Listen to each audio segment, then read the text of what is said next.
The Mario Rosenstock Podcast. Thanks to Hum. Finance made easy when you shop tech, electrical, appliances, kitchens, and much more. Flexify Europe Limited, trading as Hum, is regulated by the Central Bank of Ireland. Coming up on this episode of the Mario Rosenstock Podcast. She's just got a deep voice. She's kind of blokey, yeah. Do you think? Yeah, she's kind of the guy in the group. And Joanna's kind of the girl. She's kind of like, did you go through my knicker drawer? Did you go through her knicker drawer? I'm not allowed to say. To watch the show. Did you look at my knickers, Bannon? Now you're being Miriam, and I'm not looking through. Miriam is genuinely different to that. And I'm not Miriam looking through is her knickers.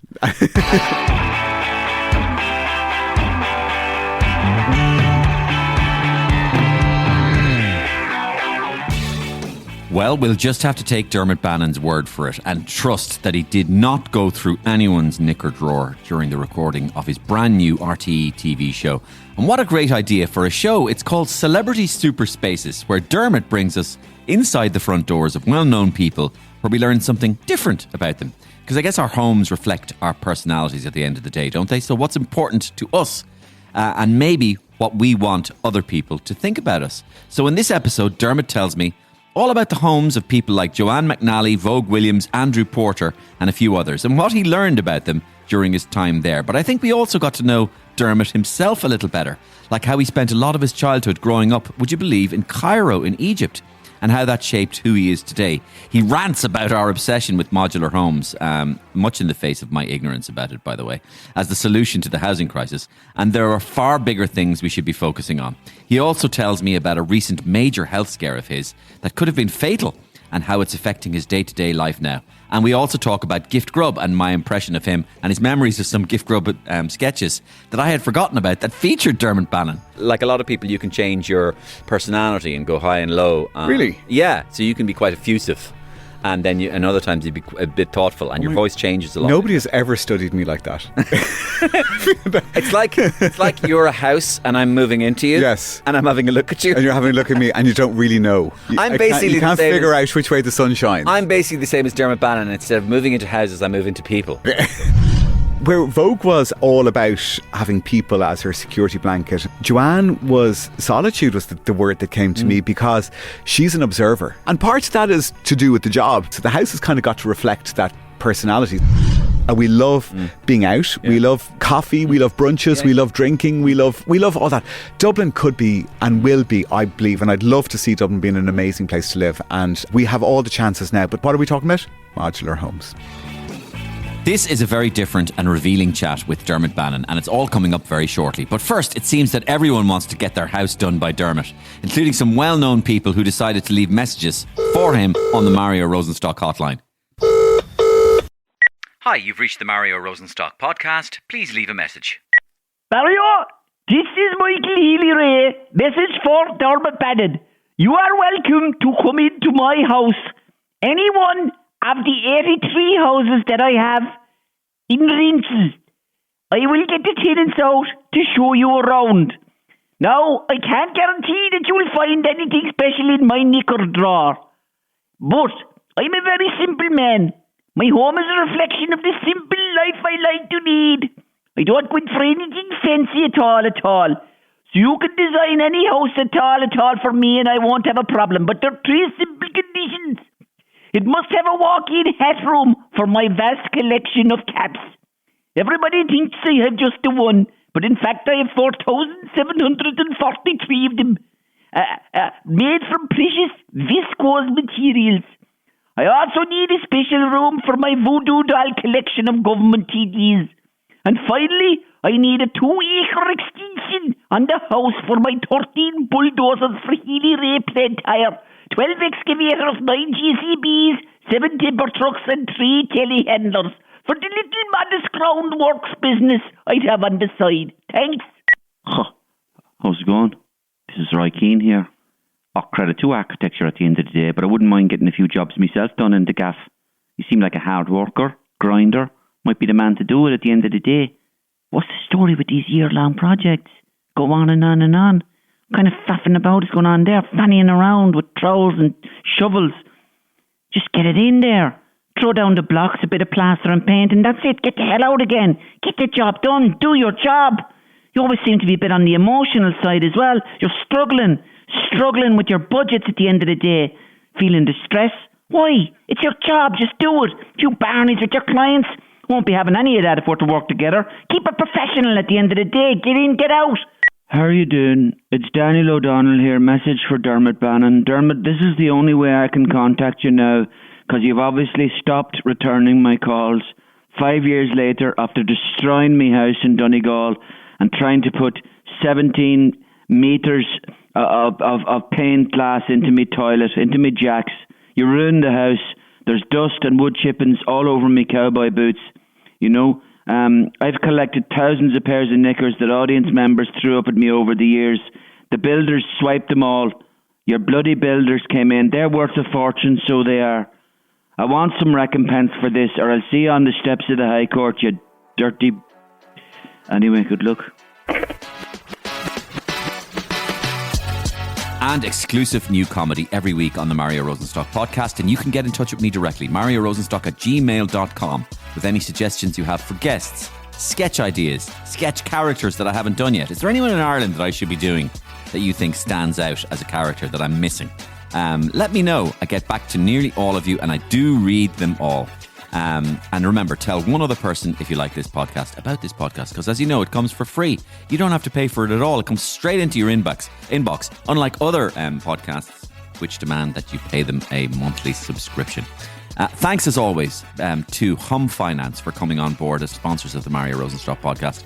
Hum is a finance company based in Ireland, and they provide flexible payment solutions for customers in a wide range of popular retailers: IKEA, Harvey Norman, Easy Living Interiors, Easy Living Furniture, DID. The list goes on and on. So whether you're buying a kitchen, a laptop, TV, anything, nice jewellery, clothing, whatever it might be, Hum is there to please you, to make those purchases and pay them back in bite-sized, easy payments. It couldn't be easier. Hum's support make it possible for us to bring you new episodes of the Mario Rosenstock podcast every week, straight to your inbox, as I said, and we're delighted to have their support. Thank you, Hum, and thank you for getting involved, not just with my podcast, but for podcasting in general. You're following a great wave, and if you want to be sure to get new episodes straight into your inbox, press the follow button on Apple or Spotify or whatever platform you're listening to. It's just a click of a button for you, but it's a big deal for me and Patrick and everybody who contributes to this podcast, as it really helps us grow the show and get it out there to more people who might enjoy it, just like you. Thank you. So it's time to meet my special guest on this episode, celebrity architect Dermot Bannon. Dermot's a big fan of radio, and he's also been a long-time listener of Gift Grub, which I didn't know and was lovely to hear, because I don't really know Dermot. So we started chatting about the magic of radio as we were getting settled in and doing our tests on the mic, and we just decided to hit the record button and get going with this episode. The magic of radio. Yeah, but that is the magic of radio, isn't it? The magic of radio is immersing yourself with just voices. You close your eyes. It's like reading a book. You know, when you it's kind of really odd when I found out what you looked like. Not in a bad way, but it's just I prefer not to, because you are a voice and you're and then especially for you who's mimicking people, you can be anybody. Yes. So you were Bertie. Yes. You Yes. You were, who's my favourite? Talkris Moore. See if you can remember any of these characters. Talkris Moore or So I Am. That's Jim Core. There you go. He used to go, I'm hungry now, so I am. And then you did an Irish version. You did I listened to it every morning. Oh, thanks, Dermot. Every fucking morning on the way into work for years, and until I stopped commuting. Really? It kind of changed your... Well, because I live in Griffith Avenue and I work in Clontarf. My commute is now, and I leave the house at 9:05. And you were living right in the centre of Bertie territory. I was living in Surrey, and I was driving to Dunleary every day. So you were exactly. You were the zeitgeist at the time. I went into the office and everybody talked about it, and everybody talked about Gift Grub, and everybody talked about and as you know from your text, they still do, Dermot. They still do. Yes. Everybody listens to it, but it was amazing because it was part of the water cooler moments. There were. I mean, are we recording now? We are, yeah. But during, are we okay to talk about this? Fine, yeah. Yeah. But during, especially around 2000 to 2006. Because there was no podcasts, because there was no YouTube, because there was no anything else, I had an absolutely captive audience. Yeah. And, myself and Ian were one of the only things people were listening to. But it was new, it was fresh, it was satire, it was what the country needed. Yeah. It was, and the characters, Eddie Irvine. Eddie Irvine. Yeah. Girls. And girls. Girls, Yeah. You for a minute, now me. Who else was there? There was Bertie. There was who were the initial ones? So the initial ones would have been like Daniel O'Donnell was always there, always Michael there. D. Higgins, Flatley, Ronan Keating, Boyzone, Liam Lawler. That's right. I'm Liam Lawler. Liam Lawler. Talk the third person, always talking in the third person. And you didn't do Bill, Dr. Bill? No, that was Tom Dunn. Tom Dunn. Yeah. Tom Dunn. And then obviously there was the Roy Keanes and the Jose Mourinhos. Yes. And people did that at weddings. They did your impression. They did. And Joe Duffy, I remember. I remember going to weddings where people did your impression of Roy Keane. Joe Duffy did it on Liveline. And he used to do, you remember Funny Friday? Or as I used to call it, Friday. And he used to do this programme, and he said every so go on, ring us in with your impressions there. Go on. Tony's on the line. How are you, Tony? How are you, Joe? And he's like, Tony, who you want to do? I can do Roy Keane, Joe. Yeah. Come on. Give us your Roy Keane. Okay, Joe, are you ready? Yeah, come on. What are you doing, Tony? Roy Keane, Joe. That's not Roy Keane. It is Roy Keane, Joe. No. That's Mario Rosenstock doing Roy Keane. You're doing Mario. I mean, we love Mario. And he'd cover himself there. Yeah. No, we love Mario competing radios. Yeah. Making them feel nice. You know? Yeah. We love News Talk and the Day FM. Great. They couldn't be seen to be. News Talk at the Day FM. I'll always listen to them. Well, not always, but you know what I'm saying. Yeah. And all that sort of stuff. So yeah. It was great. But listen, forget about me. Let's talk. And thank you for those kind words. Not at all. Let's talk about it was a big. Do you know? Actually, sorry, it was, and it was one of those moments when you first did me, and I remember the sketch. No. I do. Really? Yes. Because I've done you several times over the years, but I would have changed my impression of you because to try and, as you became more prominent, I would have tried to go, okay, like try and get a better handle on him. Because a character, when a character initially comes into Irish life, they kind of come in as a kind of what you might call a one-hit wonder. Yeah. In other words, that they're only there for a certain thing. Yes. So a guy represents Ireland in the Eurovision. Yes. And you never see him again. Yes. Or something. And so you don't spend too much time on him. Okay, you don't have to. As in, you don't have to. Talking about Mickey Joe Hart. Huh? No, well, you know what I mean. It's no offense to them. I'm not. I'm joking. I'm joking. You don't have to practice them too much. And then it's that when you became more prominent, that you became a regular fixture on our TVs. I go, okay, I have to try and ostensibly you should be fairly easy for me because of where you come from and your voice. Yeah. You know what I mean? So, but you're tricky enough. Am I? Good. You're tricky enough, yeah. But I'm complex. You're a little bit of a chameleon, yeah. Because you, like a lot of people, you can change your personality and go high and low. Really? Yeah. So you can be quite effusive. And then and other times you'd be a bit thoughtful, and your voice changes a lot. Nobody has ever studied me like that. It's like you're a house and I'm moving into you. Yes. And I'm having a look at you. And you're having a look at me and you don't really know. You can't figure out which way the sun shines. I'm basically the same as Dermot Bannon. Instead of moving into houses, I move into people. Yes. Okay. Because the first sketch you did of me was it was a scene from Love Hate. Oh God, yeah. And Fran was building, but I could only build at night. We can only do digging at night. Yeah.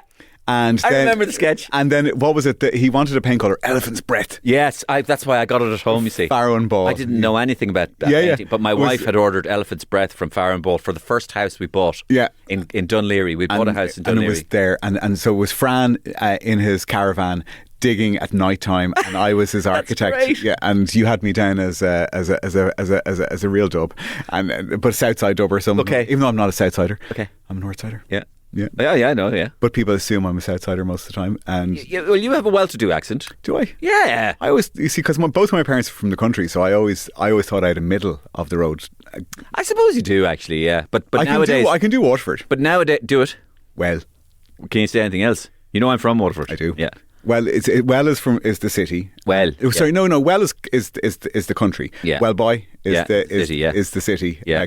I'll say it. Give me a sentence. How's it going, boy? How's it going, boy? How's it going, boy? It's quite guttural, you know what I'm talking about. So because I have relations in Waterford City and Waterford County. Yeah, very good. Dungarvan and the city. Oh, very good. So Keith Barry would be the well-known Waterford person as well. Yeah. I'm not well-known in Waterford, but I have an association. Exactly. Yeah. So we'll kick off. Sorry. Yes. No, we'll kick off. We'll put this on the podcast because that's all very nice, especially because it's so nice about me.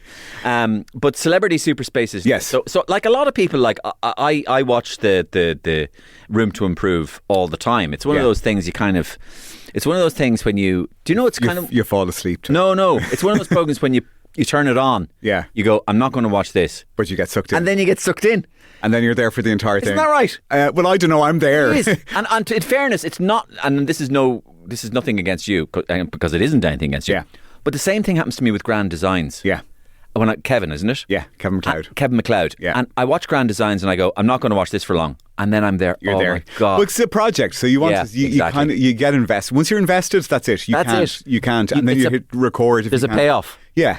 I suppose I don't like when you're involved in it. You don't like. I hate watching it. I watch it. I have to watch it once. I know you. I think I read this about you before. You don't like looking at yourself, No, really. I don't like the sound of myself. I don't like. And Has it got worse, or have you got used to it over the years? I've got used to it, but it hasn't got any easier. No. Like I don't cringe as much, but Yeah. I don't. I'm trying to get into. I have to watch this for because the reason I have to watch it is because if there's a mistake on something that I say, so I say, look, you can build anything you like in the back garden. It's an exempted development. They cut.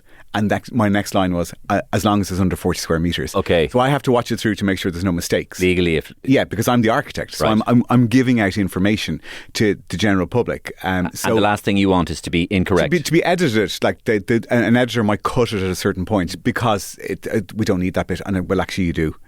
Okay. And- so the 40 metres is crucial. Yeah, so I have to watch it for those reasons. Other than that, like I can't. I hate it. I absolutely Yeah. Similar to me, except I got used to it over the years, and then I started trying to say to myself, I'd start watching myself and go, that's not bad actually. And then I kind of take a mental note, but you could do it a bit better, the next time. So I actually went from not wanting to watch myself to being constructively critical of myself. And that works if you're doing it every week. But because Room to Improve goes out for a certain amount of time at the beginning of the year, by the time I've forgotten what I was supposed to correct, by the time I get around to doing it, I've forgotten. Did I read somewhere about you? You can that you were a little conscious of the way you looked. Yeah. I think everything on television is. Yeah. So what is it with you? Everything. What like what? I don't know. I suppose the face, the body, the belly, the. But you're. Oh no! But slim. I work hard on this. No, this is. I've lost 10 kilos nearly since last year. But I covered up with a. I got ill a couple of years ago, and it was What a bit happened? of. I had a bilateral pulmonary embolism, Heck, I remember. Yeah. blood clots, and Must have been really scary. it wasn't because by the time it happened and you're diagnosed, you're treated. It all But happened is it in. potentially fatal? Yeah, Oh God. but you only discovered that. What age were you? 51. Heck. Yeah, but I'm fine. But it kind of gave me the wake up call. You know, you get one body, look after You it. do. Was there something genetic in your? Nope. Nothing at all. Nothing. particular to you. No, Just you. no warning signs. And obviously no particular lifestyle signs. No. There was a couple of warning signs, but like I'm talking about a week or 2 weeks What were they? beforehand. Shortness of breath. Yeah. Going up a hill, I couldn't. I remember we were in Yeah. Portugal on holidays, Yeah. and I was walking up a hill back to where we were staying, and I was. Yeah. I climbed. I went to a water park with the kids one Yeah. of the days, and was absolutely exhausted. Yeah. I was putting it all down to old age. Yeah. I thought, Jesus, this old age creeps up on you very quickly. Yeah. And I what you call it that, and I had pains, but not in. You see, all of us look for the pains on the left hand side because that's the heart. Okay. So if I didn't have pains on the left, they were on the other side. They were on the right hand side. And are they supposed to be on the left hand side if it's the heart? The heart, yes, just Oh, for okay. future reference. Right. Okay. Yeah. If you get pains in your or down your left arm, that's your heart. Okay. Get it sorted. But not the right arm. No. So the right, and I went into a hospital in Portugal, and I thought I'd broken a rib. The pains were that bad, and they Right. said no, it's a bit of a lung infection. Portuguese system is good, I think. No, they missed it. Oh, sorry. Okay. So I went into hospital, and they did an X-ray, and they missed it. They told me to go get 3 days of bed rest, and then you'd be grand. And I kind of was grand. And then a week later, I flew home, which I shouldn't have done. A week later, the pains came back, and I went to local, you know, with your insurance, you get a little hospital. Swift Clinic. Yeah, one of those, and it was Leia. But I went up, and they she took one look at me, took an X-ray, and said, "Get yourself into the Mater Hospital right now." And I did. I went in that night, and they found they do. When you went in, were you really upset and nervous? Yeah. I'd never been in a hospital before, bar the one in Portugal. I'd never sat in A&E. I'd never queued up for anything like that. I was kind of terrified, but I kind of, do you know, when I was a kid, we lived in Cairo, right? Yeah, so I see. And I had to travel over and back quite a bit. And in order to go to Cairo, you had to get inoculations. You had to get injections. And they were horrendous at the time. I think they did them through a knitting needle. With a hole in the bottom. So I've always been terrified of doctors, injections, dentists. Like, I put things off until I really have to go. So I'd never been to hospital before. So I was there sitting in A&E, not knowing what they were going to do, not knowing what was happening. And then they did the blood test, and the blood test showed that I had clots. And then they do a CT scan, and the CT scan showed that they were in my lungs, both my lungs. It was a deep vein thrombosis that had travelled from my leg up and then dispersed into my lungs. What was making me out of breath was it was putting massive pressure on my heart.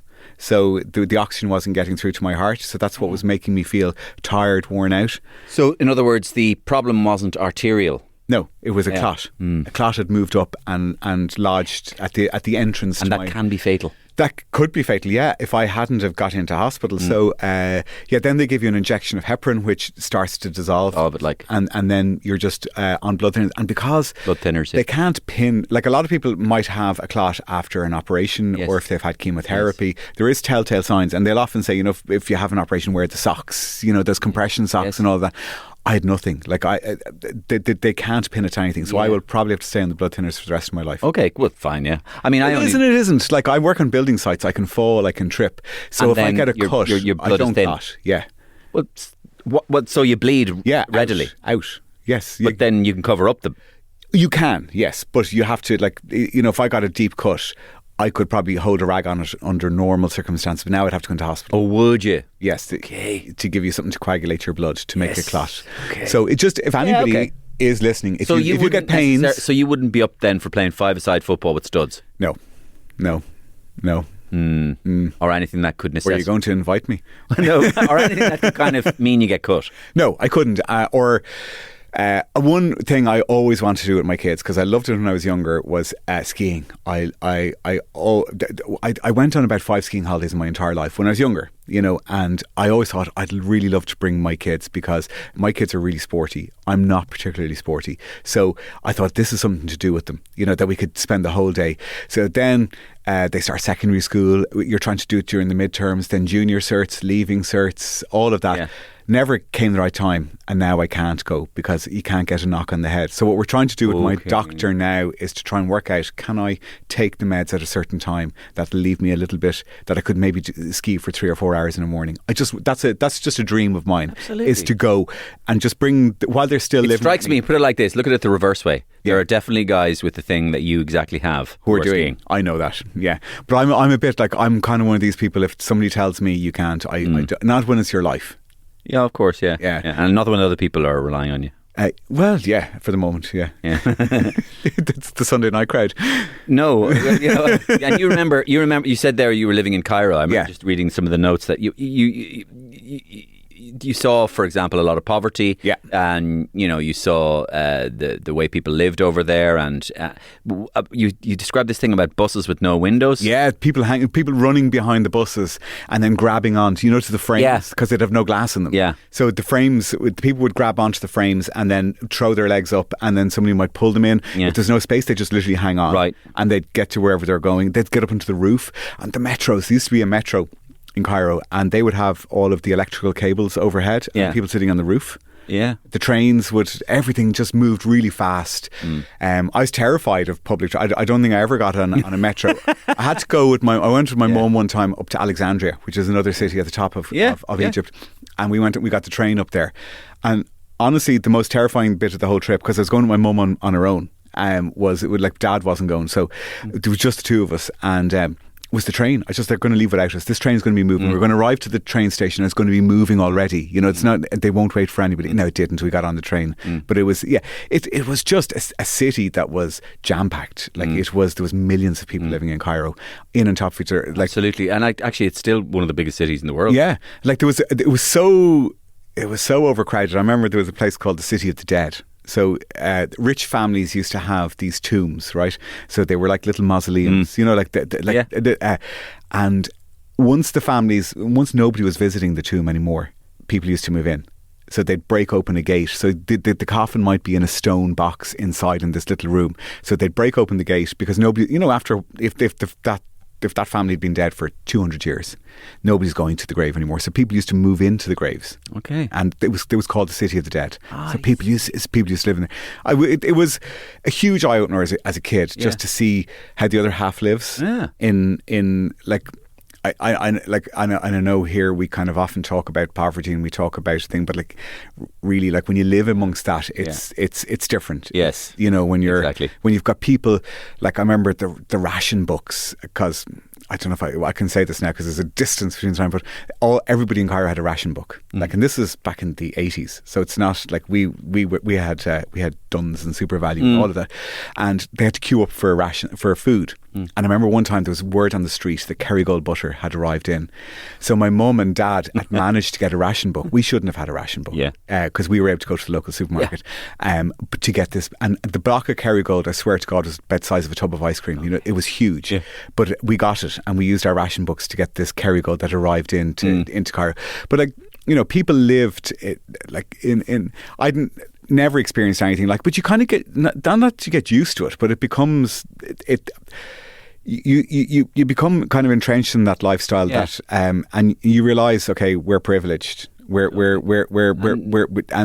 you kind of view life differently. It is, as humans are endlessly adaptable as well. Yeah.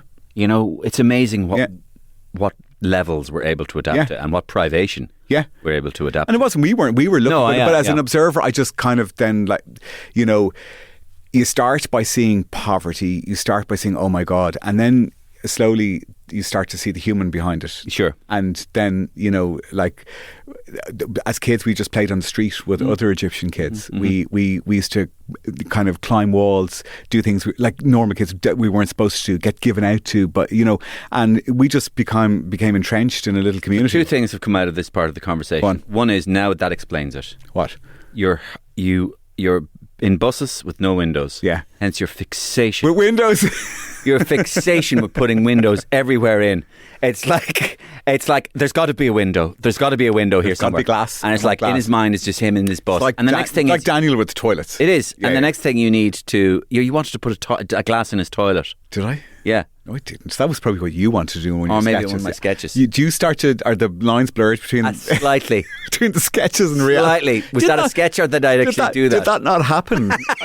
Maybe it was a sketch. Maybe that's why Daniel O'Donnell hates me. He goes like, none of that stuff I don't happened. think Daniel actually hates you at all. Well, I don't know, but he's quite frosty.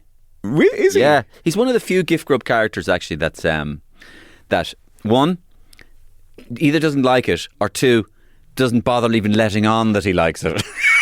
I think okay, just knowing Daniel is actually quite quiet underneath it all. Do you know what? I'll say loads of things in his favour. One is he's like a great success. Yeah. And I don't mean that success has just landed on his feet. He has been the creator and moulder of his own success. Yeah. So that takes great skill. Two is, I believe he's got a great sense of humour. He does. He's a very, very sharp wit. Sharp wit, exactly. And that makes me even more unhappy that he doesn't like it. I don't think he does not like it. I've never got that impression. Obviously, I know Daniel. Okay, you do know him, yeah? Sure, I did his house. I know that. Yeah, so I got to know him. Yeah, did you? So in other words, you do get to really kind of know somebody. I'm working with him for a year. A year? Yeah, so you see them through That's good. a long time. You see them through good, bad, and everything. Okay. So I've seen Daniel in really bad form. I've seen Daniel in really good form. I've seen him in every kind of form. That's great. And what I suppose Daniel is a performer, like that. His job is to go out on a stage and sing and entertain. And at night time, then, like, I've never seen anything like it. There's fans travel for hundreds of miles to see him, and when they do, he understands and appreciates that. He meets every single one of them. Like, I've seen him stay up, and he has an encyclopedic memory for the names. And I've seen him stay up until 4 or 5 in the morning. Yeah. He will not leave until everybody has met him. And I think when he's off, he's off. And you know, if he's not performing, he switches off. He's quiet. Yeah. Like, you know, when we were filming, I've always thought that he's very brand focused, and the brand being Daniel. And that he's very protective of the brand. I think look, it's his job. But he's not. I don't know. Fine. But he's also protective over. Like, he really does care about his audience. And he cares about, you know, his actions. What would his audience think of his actions? Yeah. And he's like, as well. Like if you're out for and I'm saying this because I don't think they'd mind me saying, but like when you're out for lunch with him or something, like Majella does a lot of the talking. Like Majella is non-stop talking, and Daniel just he's happy enough just to listen. But I saw them on that program where they went on the road together, and he was really witty. Yeah, he's really witty. He's a real good one for the put Daniel down. will say nothing for 20 minutes, and then he'll come out with a one-liner, and you're thinking that's the line of the day. He doesn't know this, but one of the traits we have on Gift Grub, and very few people know this, so I'm giving away kind of a trade secret. But sometimes when I'm in meetings with Ian and Charlie and stuff, right, and we're talking away, and I start ranting about something. Now it might be the Late Show and stuff. Real something quite that really annoys me about our inefficiency about something, our corruption about something, and I start giving out to the lads.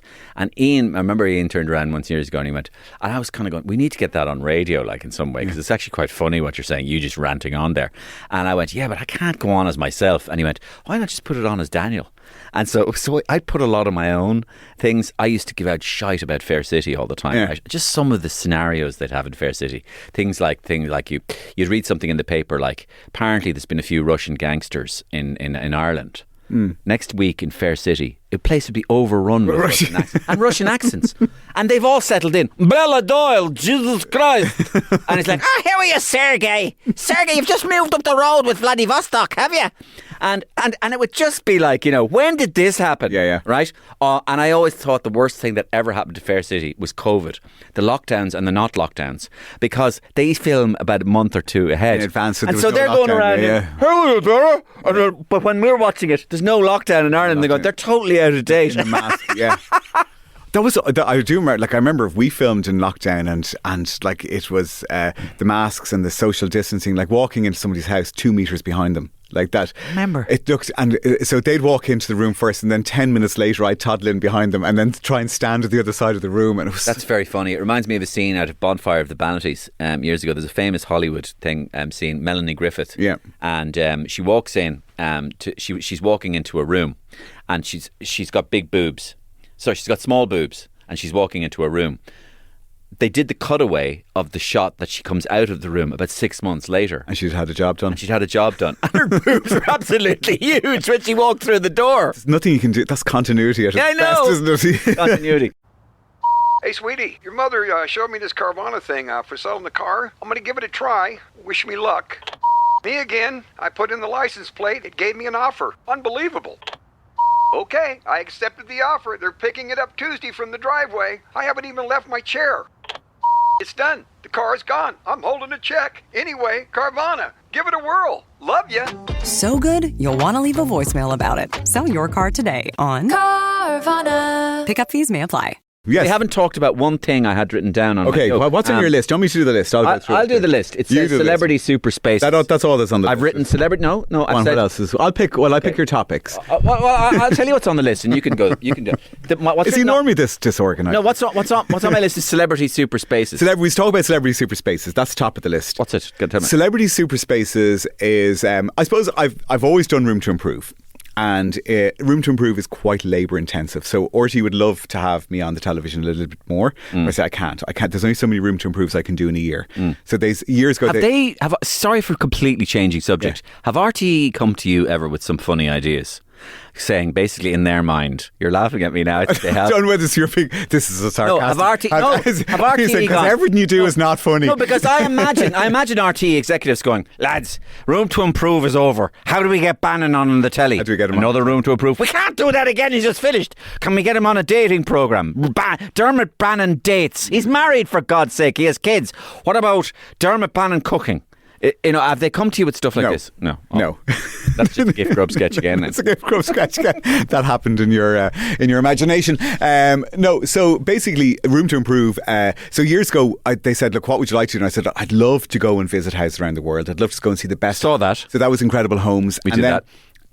Super Spaces kind of came out of lockdown because we were kind of stuck to Ireland. Yep. So we did Super Spaces around Ireland, then we did a few. I prefer Super Spaces because it doesn't have to be incredible. It doesn't have to be a home. Yes. So we did Super Spaces last year. We did Super Small Spaces, and then we just said, like, what about? Would you like to go and see celebrity houses? And I said, I don't know because it's different. Okay. Like I'm. People think because I've been on the television for a long time that I'm kind of I'm a broadcaster. I'm not. Like I'm an architect who goes in and I and you are, of course, a continuing practicing architect who's always on the job. Who's always a bit kind of feels like within the television an imposter. I'm going to be found out one day that he's not a real broadcaster. Yeah, because I you don't do much to camera as well. No, I do everything off camera. Yeah, everything is. So I talk to and that's something producers.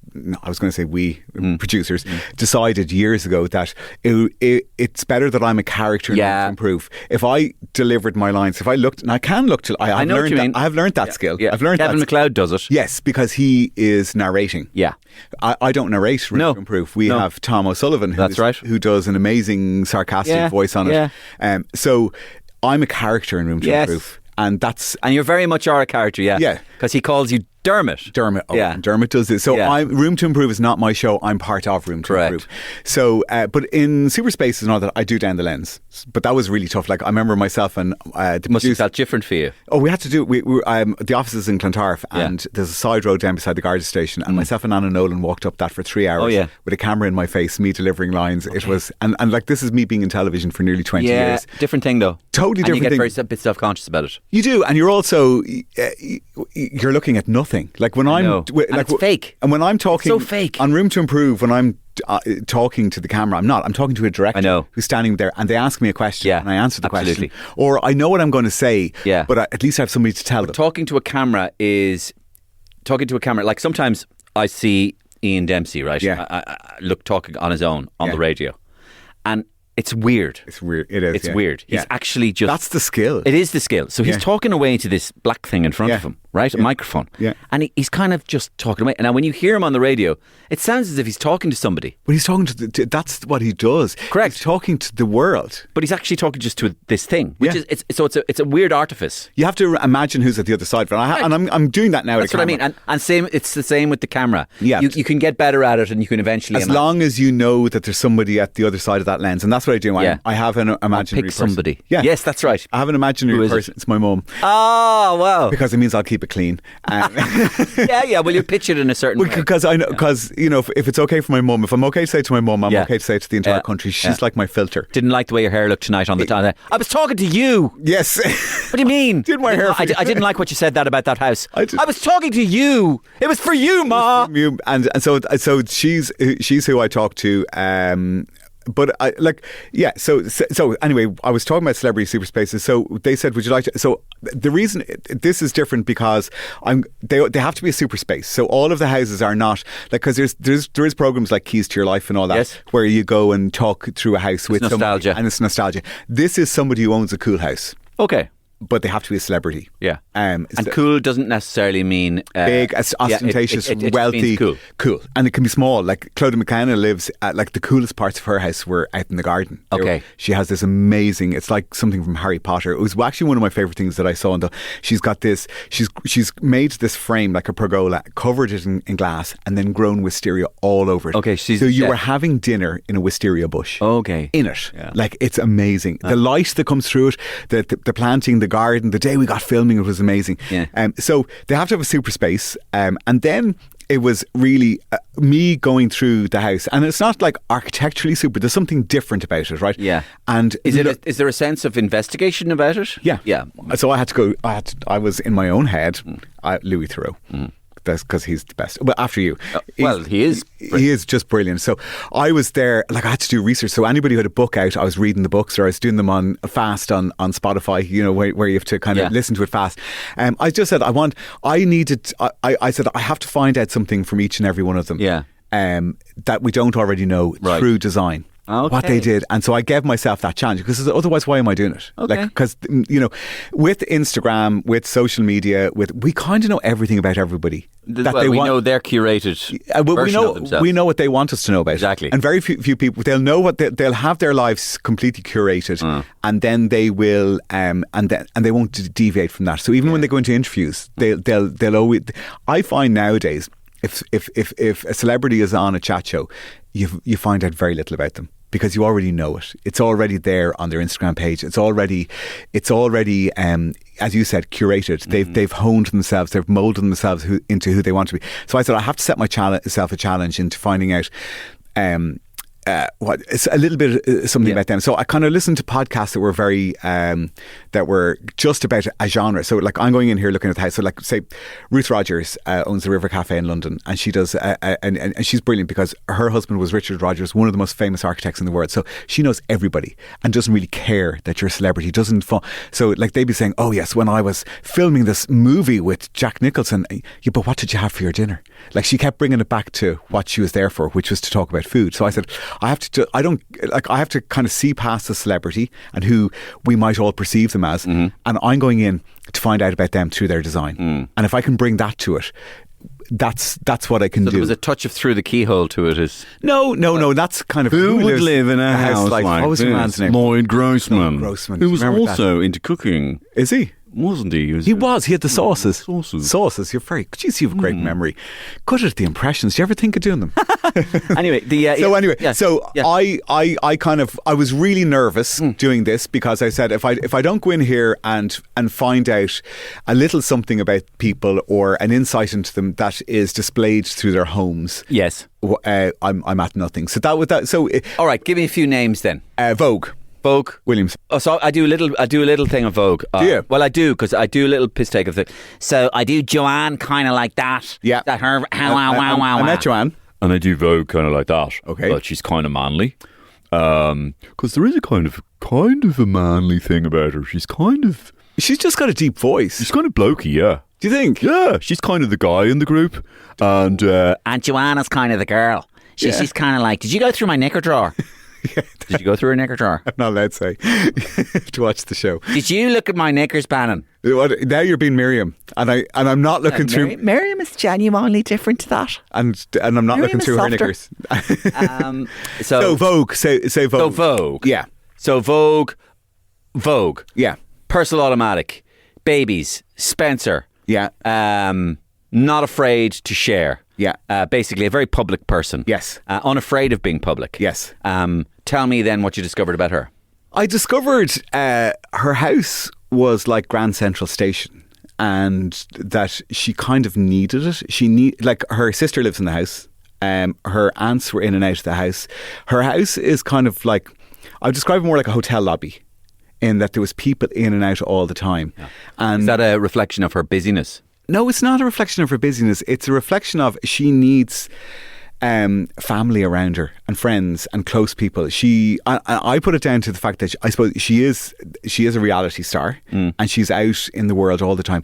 She needs to have people to ground her, people that she trusts, people. So anybody who gets in and out of her house, she really trusts them. They're all. Are you saying then juxtaposed against a world of artifice and unreality? Exactly. She wants to attract reality as much as possible into her life. And the people that she cares about. So there's no kind of, I'm not tonight, don't come over to the house tonight. It's do. Yeah, be there or live there. Or like Amber lives downstairs. And it's funny because Joanne then used to live with her as well. Yeah, anybody who she likes and is close to, and she kind of, and she wants them around her.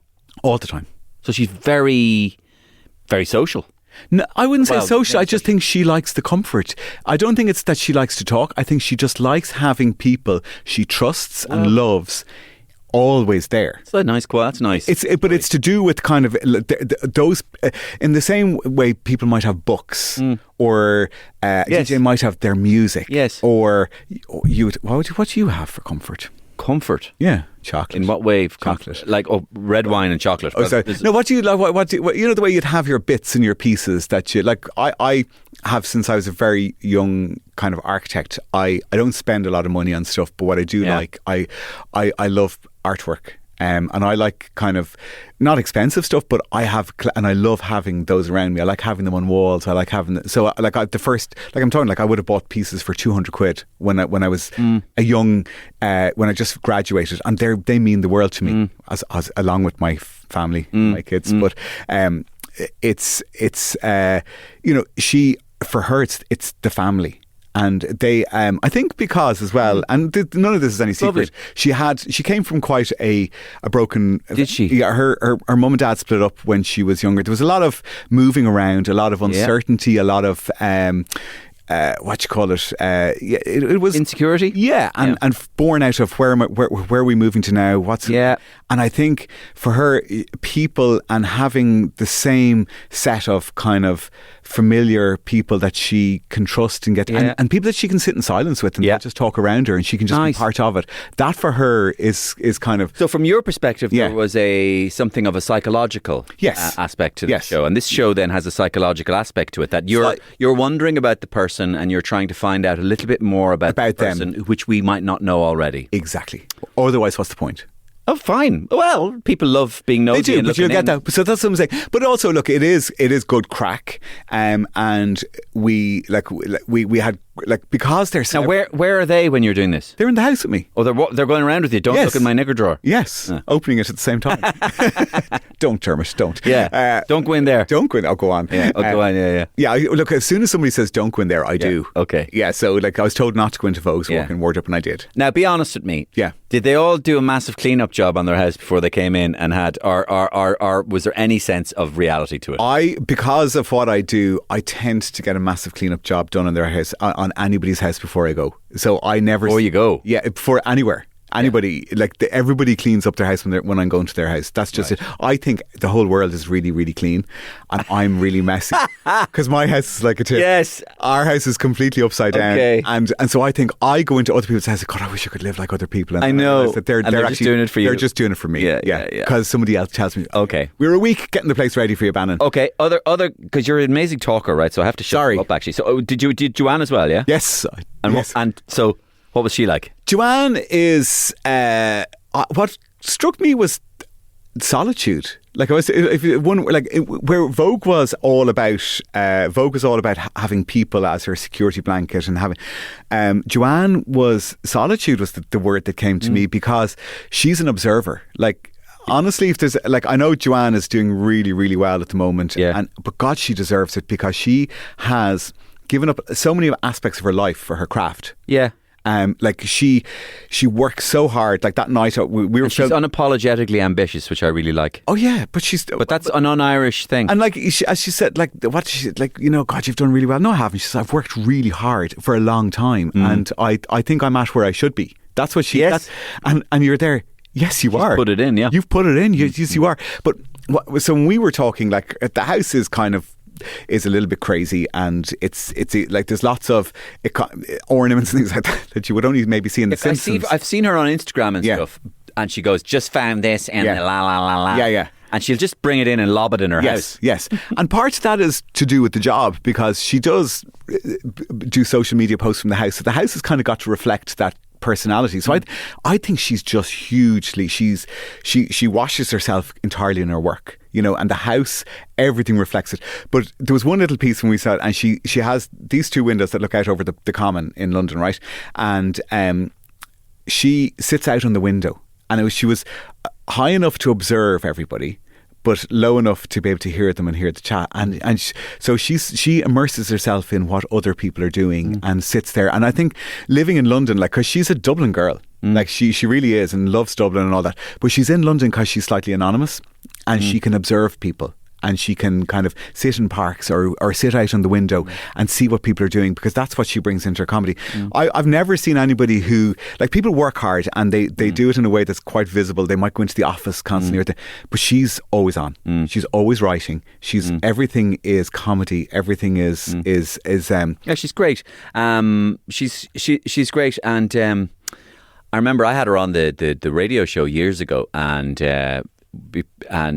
I remember I had her on because I loved her stuff about not wanting children. Yeah, at the beginning, and it was very funny, and I loved that honesty. Yeah, about she was going a place that people wouldn't go. Yeah. Oh, we all love kids. We all want kids. And I don't want kids at all. Fuck them. Yeah. She is, and it's that honesty and that's what she brings to her comedy, though, isn't it? Because it's yes, she that's a really good comedian, is the person who can kind of really tap in and say, oh my God, they're singing to my soul. Yeah. But she works really hard at that. She does. Yeah. She's great. She's great. I had brilliant crack with her, so solitude was something you took from her. Yeah, just that solitude, that life of solitude, to be able to look to be able to allow space for the comedy to come in, if you know what I mean. What's next on your list? Well, I'm not going to. I'll leave that. Just name a few other names without going into them. Then Andrew Porter. Andrew Porter, the rugby player, the front row. Yeah.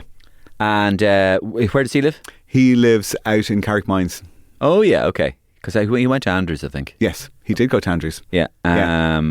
And he was very good last year talking about his mental health struggles, and that's kind of what we talked about. But we saw it through the house, the rooms that he has that help him with his mental health, and because he had a tough childhood. Like he didn't just struggle with his, like he had a really tough childhood with his mum passing away and all of that. So he's a young guy. I'm assuming because he's one of the best paid on the Irish rugby team. He's a wealthy guy, but what grounds him is his workshop. He has a workshop in the house and he builds benches and he works and we went out. So we kind of skirted through the house but went out to the workshop. So he uses his hands all the time and builds stuff and builds a bench and builds things. And he, class. Yeah, it was just completely unexpected. Yeah. So what I was expecting was a tour around the house. Actually, we ended up spending a lot of time in the workshop and he didn't train in it. There's no. Yeah. I can say this. There wasn't a huge amount of skill, but it was therapeutic for him. It was for him. Loves doing it. He loves doing it, and that's what. So everybody. Is Don Mescal in this series? Don Mescal is in this series, and do you know him? Don Mescal. I don't know Don, but Don, singer songwriter. Yeah, and he had a really, really interesting house. He lives in a church. Okay, and is converted. So.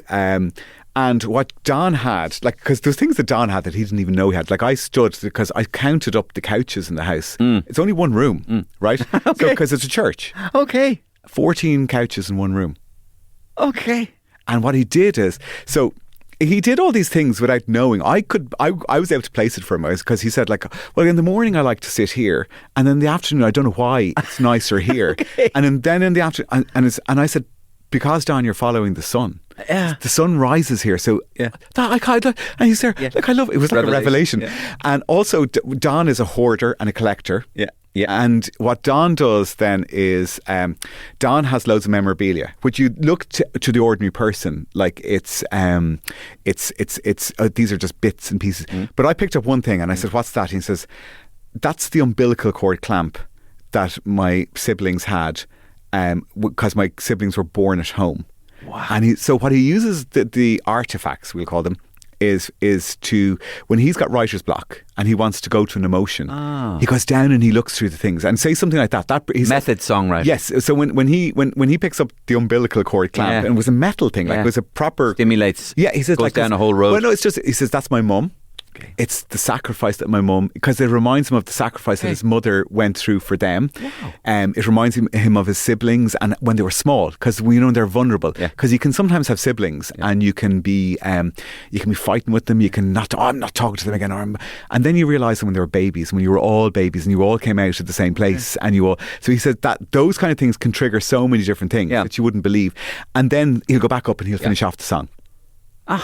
And so there was loads of little things like that in the series. Yeah. But do you know something? It really strikes me you were engaged by this. I really loved this project. Well, I was offered it, and I said, right, well, I'm doing this. I'm doing it.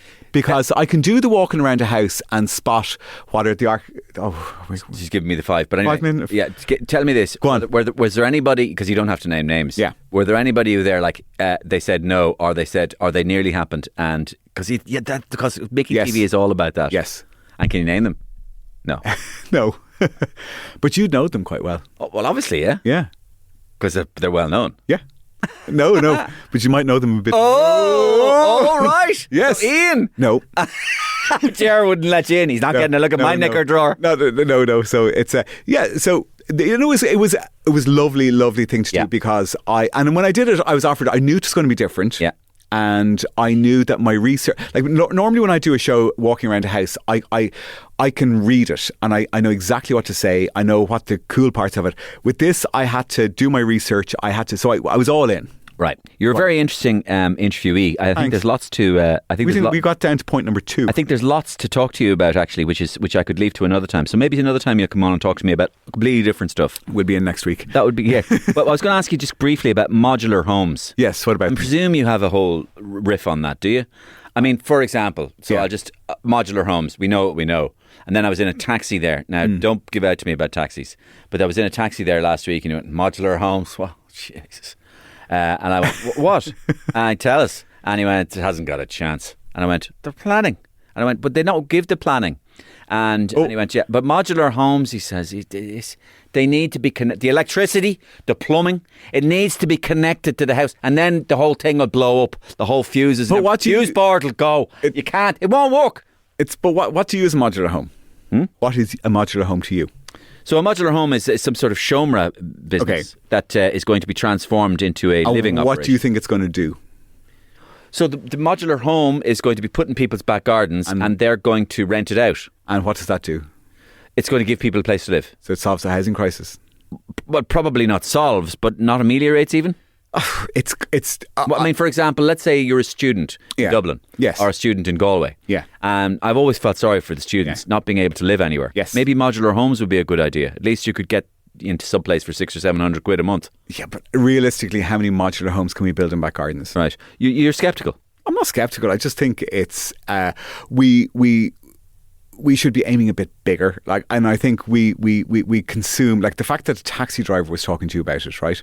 And my conversations are so crap. But I haven't even scraped the surface. No. My best information came from my taxi driver. So you know you're. And now I'm talking to Dermot, and he's going, look, I'm poo-pooing just do a bit of research, will you, before you come on and talk to me the next time, Mario? I really don't have time for this taxi driver modular homes nonsense. Will you do a bit of preparation, Mario? Will you? I'm pretty disgusted, to be honest with you. I'm an architect, and you're scraping around on modular homes and taxi drivers. Told me. No, the reason I'm saying that is because everybody's talking about them. It is in the media.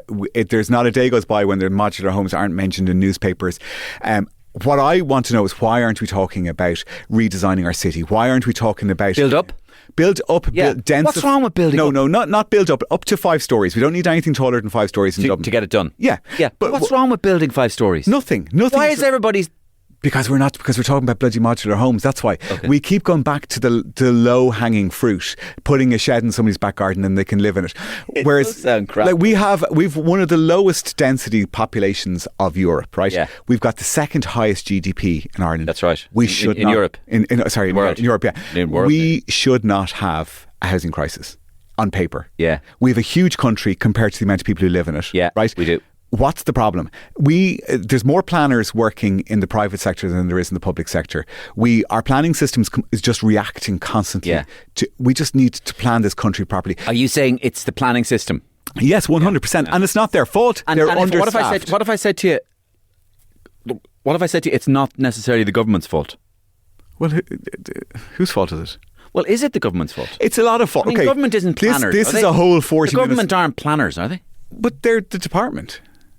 The government run planning. Like it's run through the government. But this is a huge conversation. First, but if I was to do things, and first of all, we need to throw planners at the like if you go to Copenhagen, right?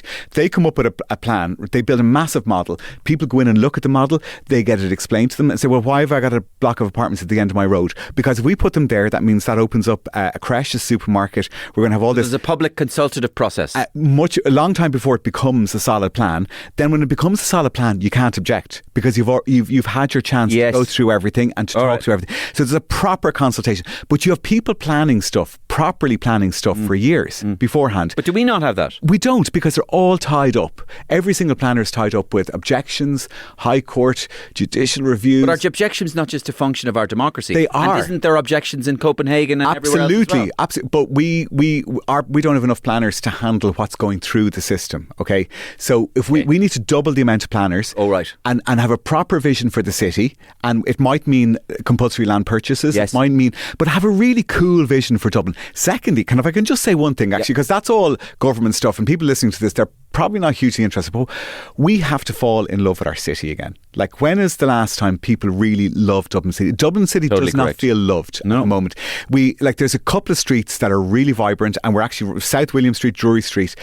are pedestrianised. They've got multi-functions. They've got offices. They've got shops. They've got O'Connell Street is the Champs-Elysees potential of Champs. Hey, look at that beautiful long straight heading up. We need to look at the magic of the streets that are really popular, where people want to hang out, and we need to roll that. And if it means pedestrianising, and if it means we go through a lot of pain while people give up, Imagine I can't bring my O'Connell cars. Street pedestrianised. Yes, imagine College Green pedestrianised. Imagine with kiosks in the middle and coffee shops and like look at the places that are pedestrianised, like Temple Bar. It's almost a victim of its own success, but that was a planned area, all pedestrianised, coffee shops, mixed use, cinemas, and it works really well. Yeah. And we need to do that across the whole Dublin. We need to fall back in love with, and then people will want to move back into the city. Oh, that would be great. And we get rid of dereliction. Imagine having desirable places to live in O'Connell Street. Yes, Mountjoy Square. Yeah. Like Mountjoy Square is stunning. Unbelievable, yeah. And at the top of the hill, you look right down to the Customs House. Yeah. One of the best views in Dublin.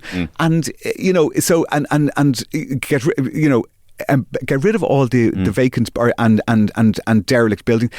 Dublin has such a great opportunity, and we're so lucky here. I love this city. I live in this city, and like you can have a vibrant city life, and in 10 minutes you're at the sea, and in 15 minutes you're in the mountains, and it's a university city. It's a university city. Yeah. There's lots of young people. There's energy.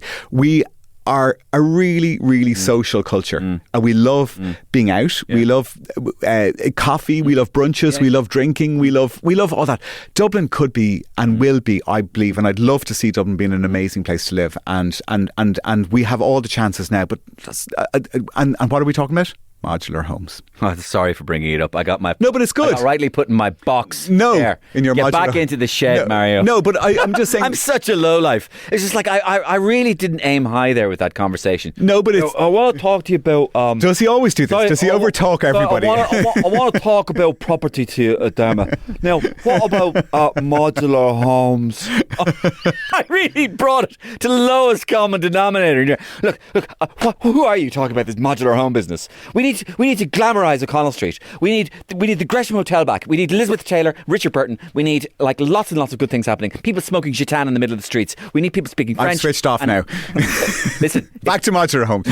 Sunday. So Sunday night, he clicked out when it went into selling mode. He went selling mode. Tick tick tick. Sunday. The program is called Celebrity Super Spaces, and it is a different take on what you do, Dermot. And it is, and it's really, I think it's really entertaining because what's great about celebrities is they're good crack, and so it's a good crack walking around. Amazing kind of super spaces, and they all have one, and it's brilliant. And have they given you the 9:30 slot again? Of course. Yeah. God. My God. I mean, they're never going to he'll never be in the equivalent of the modular home. I will. He'll never be out in the shed. Trust me, I will. Put Dermot in the modular home, will we? What's the modular home? What's the modular home slot? The modular home slot would probably be something like Newark on Monday morning. Monday morning. On TV. 6:30 Monday morning. 6:30 TV Monday morning. So if I'm in here... Euro News. If I'm in here... we go out actually, Mario, I'm delighted we got a great set. We're at 6:30 Monday morning. 6:30 a.m. Monday morning. Well, we'll all be watching. And competing with Ian. Yeah, exactly. So listen, great to talk to you. You too. And thanks a million. Not at all. And my thanks to Dermot Bannon for coming in and talking to me about his new show. You can catch that on Sunday nights at 9:30, the usual prime time for Dermot as usual. And thank you to Hum Finance for making this podcast possible. Hum Finance has been in Ireland for 30 years. Easy to repay, get anything you want, bite-sized payments, pay them back, quite easy instalments. And you can get anything from jewellery to furniture, kitchen items, everything that your hearts could desire. So thank you for listening. Thank you to you in particular. Get in touch if you want. MarioRosenstock@gmail.com. And I'll see you same time, same place as usual next week. The Mario Rosenstock Podcast. Thanks to Hum. Finance made easy when you shop tech, electrical, appliances, kitchens and much more. FlexiBuy Europe Limited, trading as Hum, is regulated by the Central Bank of Ireland.